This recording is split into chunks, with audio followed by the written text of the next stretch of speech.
Now at 6, combating the drug epidemic. Last year, more than 3,600 Ohioans died from opioid overdoses. But tonight, one program is hoping to curb overdoses and overdose deaths. 10 TV's Colin Dorsey is in the Hilltop tonight with more. 10 TV has told you for years about syringe service programs and the controversy surrounding them. But leaders of one of these programs say it gives them the chance to intervene and get people using drugs the help they need. Folks are more likely to engage in treatment than those who do not use a syringe service program. Central Ohio has been in the trenches of the opioid epidemic for years. Health advocates say providing clean needles to people using drugs helps prevent the spread of diseases and eventually reduces the number of overdoses. SafePoint, a partnership between Equitas Health and Columbus Public Health, does just that.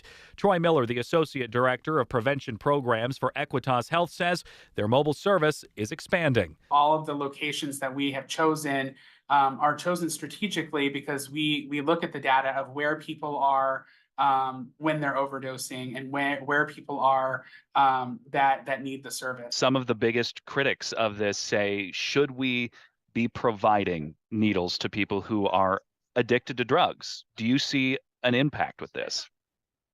Right. So common misconceptions are that this increases drug use or needles on the street, et cetera. But what we know from more than 30 years of research is that syringe service programs reduce the amount of harm that is caused in communities, from needles being on the street to protecting first responders. The program is set up so that people using drugs have to turn in a needle to get a clean one, giving Miller's people the chance to offer addiction services.